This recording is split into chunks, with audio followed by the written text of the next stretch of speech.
Boa tarde. Então, hoje nós estamos concluindo, com a graça de Deus, mais uma semana, né, de muito aprendizado. Tenho certeza, pelas atividades, pela colaboração de vocês e a participação de todos vocês. O desempenho foi muito bom, estou muito grata. E hoje nós vamos estudar o Brasil Rural, iniciando o nosso módulo de História, segunda unidade, tá? Acompanhe, por favor, página 238. E aí nós vamos estudar o Brasil Rural, que ele está interligado ao assunto que nós vimos ontem, lá a geografia. Então vai ser facinho, facinho, né, Pro? E aí, Pro, iniciando aqui com vocês. O espaço rural, as terras, elas são utilizadas para o cultivo agrícola, da agricultura, a lavoura, né? Que é o trabalho de cultivar a terra, a criação de animais, que é a agropecuária, que é a criação de diversos tipos de animais, e também como local de moradia de muitas pessoas e de sustento de muitas pessoas. O espaço rural aqui no Brasil, ele passou por várias transformações ao longo dos anos. Constantemente suas paisagens são modificadas. E aí, a vida rural aqui no Brasil, como é que acontece? Os municípios brasileiros, eles são formados por duas partes, né? Por dois espaços.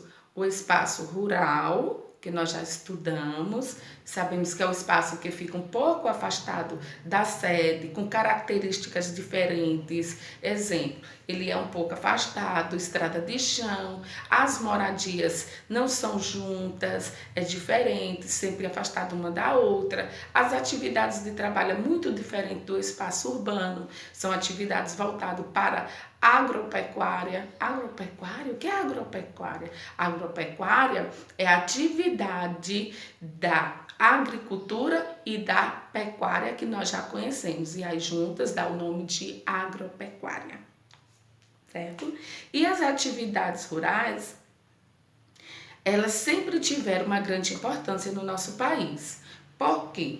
Porque ela é essencial para a economia do país, porque ela gera emprego, ela gera renda, ela nos fornece alimento todos os dias, é ela que faz essa economia do Brasil girar, funcionar direitinho. Além disso, muitas tradições brasileiras são desenvolvidas no espaço rural. Atividades que é passada de pai para filho, né? Atividade que nós conhecemos bem, por estar tão próximo da zona rural. Nós moramos na zona urbana, mas não estamos tão distantes. Todos nós temos um parente, um amigo. Eu morei na zona rural. Já a zona urbana é diferente. A zona urbana tem mais aglomerações de pessoas e de moradia, características diferentes. As moradias na zona urbana são juntinhas, as ruas são organizadas, né? Calçamento, temos outros tipos de trabalho, o município nos fornece outros serviços como a coleta de lixo, a de hospital, escola. Já na zona rural não tem esses serviços. E, Prozinhas, a produção agropecuária, como a Pro já vinha falando da questão da economia, ela é responsável por gerar grande parte de nossas riquezas do país, garantindo o sustento de milhares de famílias. A Pro já falou isso desde geografia, que é a agropecuária que garante o sustento de muitas famílias. Além disso, ela é responsável pela produção e o fornecimento de alimentos e o consumo diariamente desses alimentos. E aí, a ocupação da terra. A ocupação da terra, em 1500, existia entre 2 a 4 milhões de indígenas, de índios vivendo no território que atualmente hoje é o nosso país, é o território brasileiro. Suas tradições valorizavam o uso não predatório das terras e o respeito à natureza. Por quê? Porque o índio, eles respeitam a natureza, a terra, como uma grande mãe. É o respeito que o índio tem pela natureza. Por quê? Porque é da natureza, é da terra que os indígenas tiram o próprio sustento. Ele tira sua alimentação, como as raízes do aipim, a cenoura, a mandioca que faz a farinha. É da natureza que eles tiram a palha, a madeira para fazer a obra. Mas o índio não destrói, não. O índio não corta, não.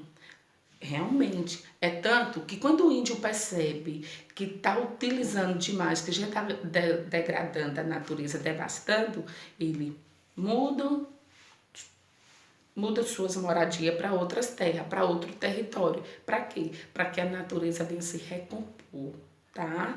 Para que ela venha desenvolver e voltar a seu estado natural, né? Venha se formar novamente. Nessa época, pronto, uma expedição portuguesa que foi comandada por Pedro Álvares Cabral chegava e desembarcou no litoral do Brasil. Litoral vocês conhecem, que é a região que tem mares.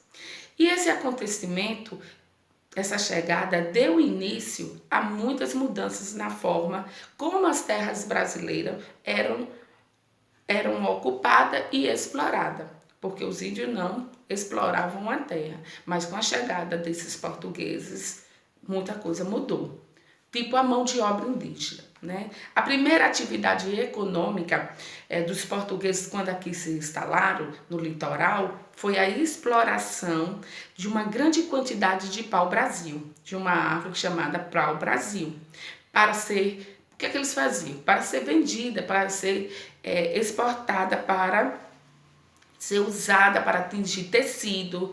A madeira dessa árvore era uma madeira boa, bastante resistente e muito procurada na Europa. Então, quando eles chegaram, que viram, eles cresceram os olhos. E aí começaram a explorar o índio para cortar essa madeira e ser comercializada na Europa. E com isso, gerava um grande lucro para os portugueses. E aí, na extração desse pau-brasil, os indígenas começaram a realizar o corte e o transporte da madeira, sendo explorado.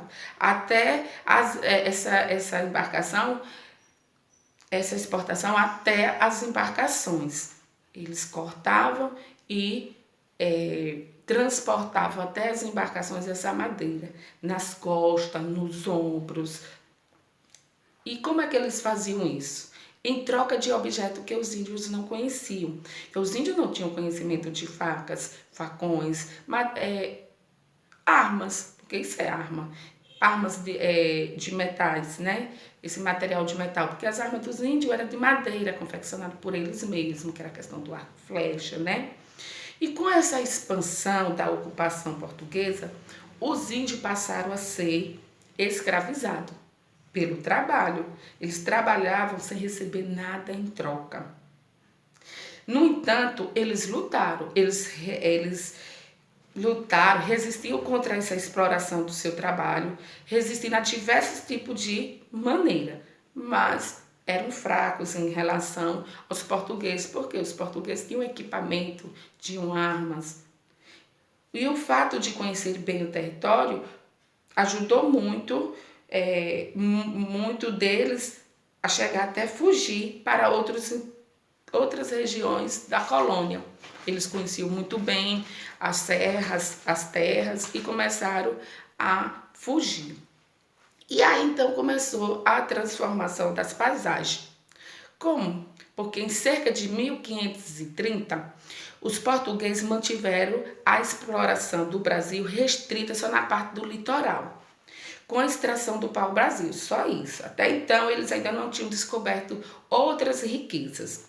No entanto, com o passar dos anos, os portugueses iniciaram a colonização do Brasil, ocupando primeiro o litoral, que eles já tinham conhecimento, e depois adentrando a todo o interior do Brasil, entrando por toda a parte. Com a colonização portuguesa, teve início ao longo do processo a transformação das paisagens brasileiras. Por quê? Porque eles começaram a devastar a natureza, o meio ambiente, para criar estrada, para criar espaço para fazer suas colônias, para fazer suas vilas e assim povoar nossas terras.